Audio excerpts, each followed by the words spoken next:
Welcome back to live streaming on Facebook from the 2016 Food Tank Summit in Chicago. I have told you repeatedly today that you can participate in this hashtag Food Tank.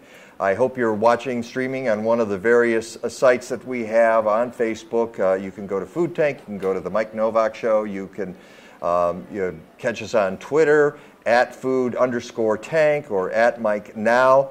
I'm just going to get right to the interview because this is very exciting to have Chef Rick Bayless here with us today. If you live in Chicago, if you live anywhere in the country and you know anything about food, you know about Rick Bayless. And he is the chef for Frontera Grill and Topolo Bampo and other things, and award-winning now. Tell me about your, by the way, welcome. Thank you so very much. It's a pleasure to be here. Tell me about your latest award. Oh, it came from the Julia Child Foundation, and this is a not-for-profit organization that really takes care of everything Julia, and it's done in conjunction with the National Museum of American History at the Smithsonian, and they have only given away this award twice. Once to her colleague of many years, Jacques Pepin, and then they chose to give it to me. It's an award that really focuses on people who have changed the way Americans think about food and beverage. And so I'm incredibly honored. The most incredible thing was that I got to go to the Smithsonian, and they have a huge food exhibit that's actually a growing exhibit, but all of Julia's kitchen is there, and right beside that was a beautiful display, like incredibly impressive display of artifacts from all of my original research in Mexico 35, 40 years ago. Wow. Yeah. All my original handwritten manuscripts and all that sort of stuff. Yes. Oh, that must have been exciting to see. In fact, last year you introduced me to avocados in a way I didn't know existed. What was that? In a good way. Good. It was at a benefit, and I'm blanking right now on who it was for, but you did like a guacamole 101. Yeah. And you talked about avocados, how to cut them, how to use them, why you explained something about when they're shipping, if they do it right, they're not dumping them into a container. Correct. They're doing it separately. I mean, it was just fascinating. Well, you know, it's kind of funny because it's one of the things I like to talk about is this sort of avocados 101 and deconstructing guacamole so that you understand how to make it and make it your way to suit your own taste, and then also how to vary it by the seasons and so forth. Well, when I finished that, at first everybody's like, I already know about avocados. I go to the store, I buy them, and I make my guacamole and I'm done. But there's so much to really know about them that can empower you to do great stuff with them. And so I love giving that talk because people always leave it just so empowered to go into their kitchens and cook without a recipe. It's not like following a recipe. It's literally understanding what an avocado can give you and how to enhance it and how to make it into a classic guacamole. It was the kind of thing I went home to Kathleen. I said, "You won't believe what I learned about avocados tonight." It's really cool. Yeah. Another way that I know you is through your gardener/farmer, Bill Shores. Right. He and I, I've been doing my program on gardening and environment and green living for 20 years in Chicago now, and Bill and I actually met for the first time on a train down to Quincy, Illinois on an Amtrak, and we were the only people in the car. And so we traded stories, and then I came up to see your garden in Chicago.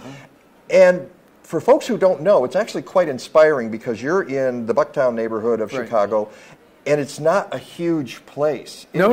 It's actually we have officially 1,000 square feet under intense cultivation, and out of that, plus a little bit of indoor stuff that we do, we can produce between $25,000 and $35,000 worth of produce. And I think people don't realize how much you can get out of a small plot. Now, we're not growing things like zucchini that has to sprawl all over the place. In fact, in that garden, we don't do any tomatoes. We have a rooftop garden above our restaurant, and in that one, we do tomatoes in self-watering boxes. But anything that takes a fair amount of space is not what we're going to cultivate in that particular garden because we have to get high-value crops that we can harvest continuously. And so that's going to usually be things like small salad greens, edible flowers, a lot of herbs. Those kinds of things really are the focus of that particular But you even garden. have raspberries in there too. We do, but those are pretty much for me to eat. Oh, is that it? Ah, that's the secret. We've had those raspberry bushes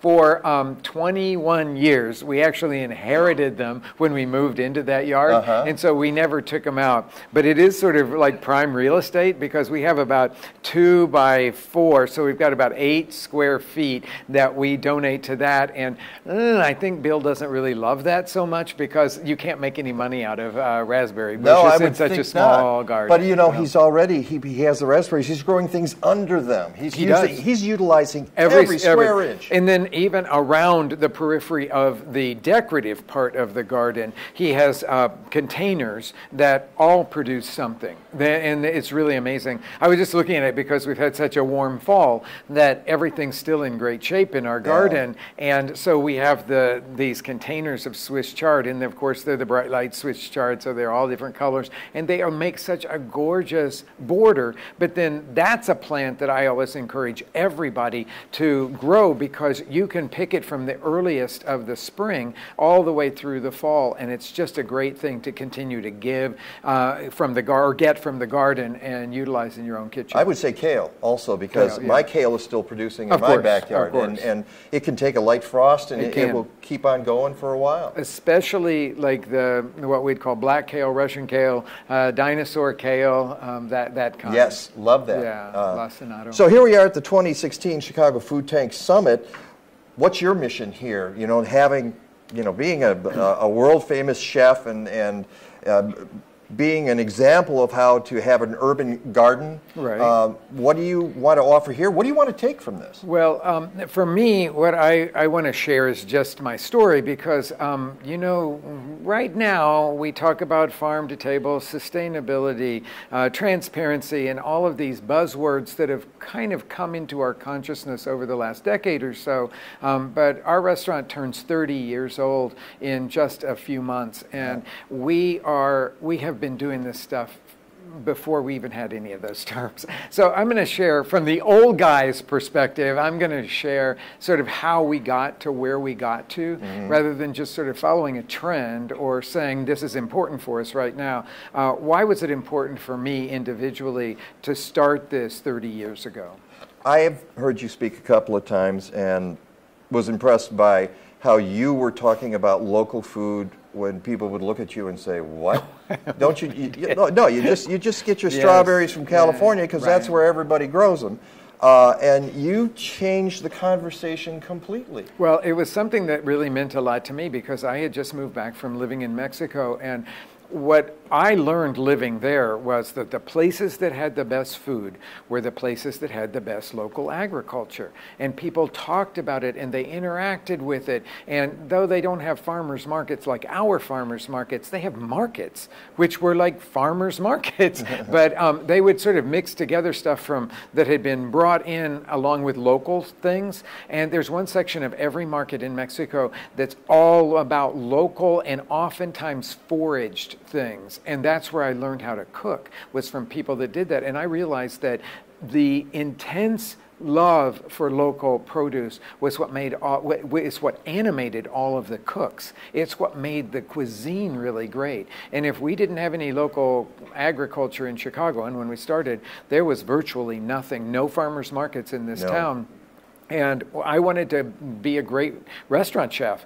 So I knew that I really had to help develop the local agricultural scene. And you are to be commended for your helping those local farmers, getting them grants. You've started grant programs, and you have really primed the pump for all of this activity. Well, we knew that we had to invest in it if we were going to get it. We couldn't just walk away and go, "Oh, we don't have any local stuff, so we just can't cook good food." No, we said, well, if it takes good local seasonal stuff to make us a great restaurant, then we have to actually develop it. And so we went out and figured out ways to develop it. Well, if you want to find out more about Rick Bayless, you can tweet him at Rick_Bayless or go to the Facebook page, Chef Rick Bayless. But the best thing you can do is go to one of his restaurants and taste for yourself what local means and how this man has changed the face of local food and food, just good cooking in America. Thank you so much. Pleasure. No, it's really great to talk to you. This is